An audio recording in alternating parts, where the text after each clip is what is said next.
తన నోటి మాట చేత సమస్తమును నిర్వహించుచున్న మన ప్రభువును రక్షకుడైన యేసుక్రీస్తుకే సమస్త మహిమ ఘనత ప్రభావములు చెల్లిస్తూ మీ అందరికీ నా శుభములు. ఈ రోజు మన వాక్య ధ్యానం లూకాసు వార్త 23వ అధ్యాయం 26 నుంచి 31 వచనాల వరకు. మనం నిన్నటి ధ్యానంలో చూసాం కదా. 25వ వచనంలో అల్లరి నిమిత్తమును నరహత్య నిమిత్తం చెరసాలలో వేయబడి ఉండిన వారిని వారు అడిగినట్టు వారికి విడుదల చేసి, అంటే బరబ్బాను విడుదల చేసి యేసును వారికి ఇష్టం వచ్చినట్లు చేయడానికి అప్పగించెను అని. అయితే ఆ తర్వాత 26వ వచనంలో ఈ రోజు మన ధ్యాన భాగంలోని మొదటి వచనం చూసినట్లయితే, వారాయనను తీసుకుని పోచుండగా పల్లెటూరు నుండి వచ్చుచున్న కురేనీడైన సీమోను ఒకని పట్టుకుని యేసు వెంట సిలువను మోయటకు అతని మీద దానిని పెట్టిరి అని మనం చదువుతాం. ఈ కురేని అనే ఊరు వాడైన సీమోను గురించి లూకా, మత్తయి, మార్కు ముగ్గురు రాశారు. అయితే మార్క్ ఇంకొంచెం డీటెయిల్స్ ఇచ్చాడు. అవేంటంటే, ఇతను అలెగ్జాంద్రునకు రూపునకు తండ్రి అని రాశాడు. దీన్ని బట్టి మనకు అర్థం అవుతుంది ఆనాటి క్రైస్తవ సంఘానికి వీరు చాలా సుపరిచితులే అని. అంతేకాకుండా మార్కు రాసిన విధానం చూస్తే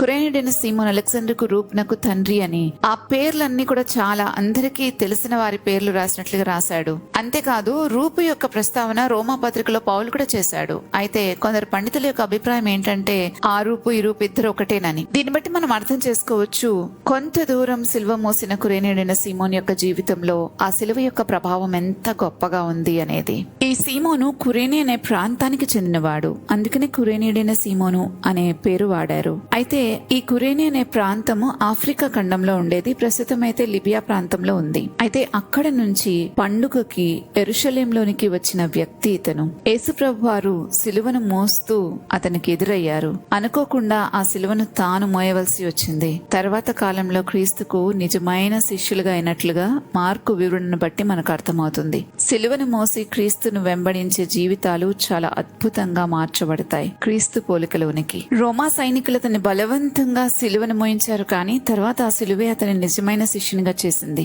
ఇంకా మనం చూసినట్లయితే 27 నుంచి 32 వచనాల వరకు ఆయన సిలువ మోస్తూ ఉండగా తన ప్రక్కన ఏడుస్తున్న స్త్రీలను చూసి ప్రభు అంటున్నారు, యేసు వారి వైపుకు తిరిగి, యెరూషలేం కుమార్తెలారా, నా నిమిత్తం ఏడవకుడి, మీ నిమిత్తము మీ పిల్లల నిమిత్తం ఏడవుడి అని చెప్పి, ఇంకా పిల్లలు కనని వారు ధన్యులు అని చెప్పే రోజులు వస్తాయని ప్రభు వారికి హెచ్చరిస్తా ఉన్నారు. ఈ విషయాన్ని బట్టి మనం అర్థం చేసుకోవాల్సింది ఏంటంటే, చాలా మంది యేసయ్య సిలువను చూసి యేసు ప్రభు మీద జాలి పడుతూ ఉంటారు. అది కాదు మనం చేయవలసింది. మనం చేయవలసిన పని, ఆయన మనకేమి ఇవ్వడానికి ఈ కార్యం చేశారో అది మనం పొందుకుంటే ఆయన పొందిన మరణం మన జీవితంలో సార్థకమైనట్లే. మనం స్వీకరించవలసింది ఆయన ఇచ్చిన రక్షణను. ఆ రక్షణను పొందుకున్న వారమైతే సిలువను గౌరవించి క్రీస్తును ప్రేమించిన వారమే. ఆ స్త్రీలను చూసి యేసుప్రభు వారు చెప్పిన ఈ మాట, నా కోసం ఏడవద్దు, మీకోసం మీ పిల్లల కోసం ఏడవండి అని చెప్పిన ఆ మాట ఆయన చేసిన హెచ్చరిక ఇది. ఎందుకంటే రాబోయే భయంకరమైన పరిస్థితులపై దృష్టి పెట్టమని ప్రభు చెప్తా ఉన్నారు. ఆయన అంత బాధలో ఉండి కూడా ఆ స్త్రీల యొక్క భవిష్యత్తును గురించి మాట్లాడుతా ఉన్నారు. అయితే ఆ ప్రభు మాట్లాడిన ఆనాటి ఆ మాటలన్నీ, ఆయన సిలువ మోస్తూ మాట్లాడిన ఈ మాటలన్నీ కూడా క్రీస్తు శకం 70లో నెరవేరాయి. ఆ తర్వాత కూడా చరిత్రలో చాలా సార్లు అవి రిపీట్ అవుతూనే ఉన్నాయి. చాలా సార్లు చరిత్రలో యూదులు ఊచకోతకు గురి అయ్యారు. ప్రతి సందర్భంలోనూ వారు పిల్లలు కనని వారు అదృష్టవంతులనే చెప్పుకోవాలి అన్నట్లుగానే ఉంది పరిస్థితి. ఎందుకంటే ఏ తల్లిదండ్రుల కళ్ళెదుట వారి పిల్లలు చంపబడుతుంటే అది వారికి సంతోషకరమైన విషయం కాదు. అది ఎంతో గుండె కోత, అది ఎంతో వేదనను మిగులుస్తుంది. కాబట్టి ఆయా సమయాలలో పిల్లలు లేకపోవడమే అదృష్టమని భావించుకునే రోజులు వారు దాన్ని దాటుకుంటూ వచ్చారు.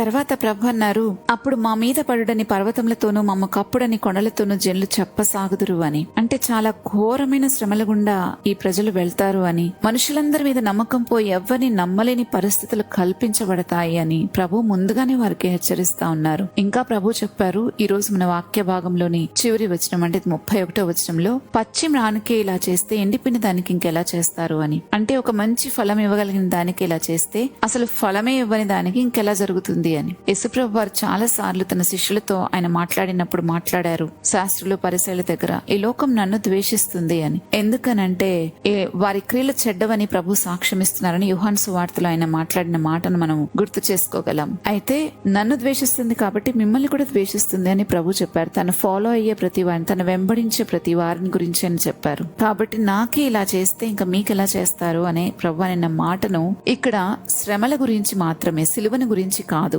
ఎందుకంటే సిలువ మీద బలి అర్పణ జరగవలసింది ఒక్కసారే, అది ప్రభుకి మాత్రమే జరిగింది, ఆయనే లోక రక్షకుడు గనక. కానీ శ్రమలను గురించి ప్రభు చెప్తున్నారు, అలాంటి శ్రమలు మీరు ఎదుర్కోవాల్సి వస్తుంది అని. ఇక్కడ ఈ భాగం అంతటిలో నుంచి మనం అర్థం చేసుకోవాల్సిన విషయాలు ఏంటంటే, సీమోన్ అనుకోకుండా సిలువ మోసిన అనుభవం అతని జీవితాన్ని ఎంతో అద్భుతంగా మార్చింది. క్రైస్తవ సంఘంలో ఒక మంచి పాత్ర పోషించేలాగా వారి బిడ్డల్ని తీర్చిదిద్దింది. మనం కూడా యేసు ప్రభుని మన సిలువనెత్తుకుని ఆయన వెంబడించినట్లయితే, ఆ సిలువను మనము అంగీకరించినట్లయితే మన జీవితం అద్భుతంగా మారుతుంది. యెరూషలేంలోని స్త్రీలకు ప్రభు చెప్పారు, తన బాధపై కాకుండా వారి భవిష్యత్తుపై దృష్టి పెట్టమని హెచ్చరించారు. సత్యాన్ని తిరస్కరిస్తే తీర్పు తప్పదని గుర్తు చేస్తున్నారు కూడా. కాబట్టి మనం సిలువను చూసి కేవలం భావోద్వేగంతో నిలవకుండా ఆయన ఇచ్చిన రక్షణను స్వీకరించి పశ్చాత్తాపంతో మన జీవితాన్ని మార్చుకోగలిగితే, అలా జీవించినప్పుడు క్రీస్తు సిలువ యొక్క అసలు అర్థాన్ని, అసలు ప్రాముఖ్యతని గ్రహించిన వారమవుతాం.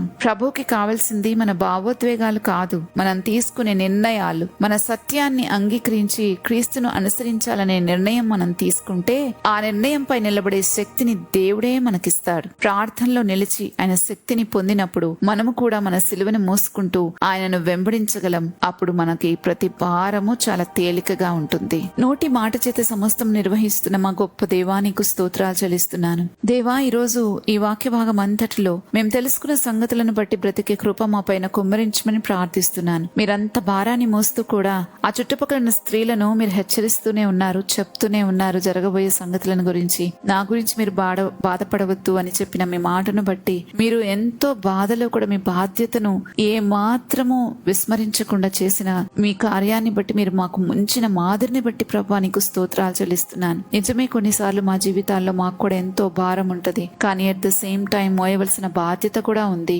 తండ్రి, వీటన్నిటిని సమానంగా మేము చూసుకుంటూ ముందుకు కొనసాగడానికి సహాయం చేయమని ప్రార్థిస్తున్నాం. నీవు అలాంటి సమయాల గుండా వెళ్ళావు గనక మాకు కావలసిన శక్తిని ప్రసాదించగలిగిన గొప్ప దేవుడవు గనక ప్రభా మీ సన్నిధిలో మొరపెడతా ఉన్నాం. తండ్రి, మాకు కావలసిన ప్రతి విధమైన శక్తిని నీలో నిలిచి ఉండటానికి ప్రభా, బహుగా ఫలించటానికి తండ్రి, మరి మా సిలువనెత్తుకు నిన్ను వెంబడిస్తున్న ప్రభా గొప్ప విశ్రాంతిని మేము పొందుకోవడానికి మీరే మా పైన కృప చూపమని వేడుకుంటూ ఈ మనవలన్నీ యేసుక్రీస్తు ప్రభా నామంలో బ్రతిమాలుతున్నాము తండ్రి, ఆమెన్. రేపటి ధ్యానంలో మళ్ళా తిరిగి కలుద్దాం. అంతవరకు దేవుని కృప మనందరికీ తోడైండుగాక. ఆమెన్.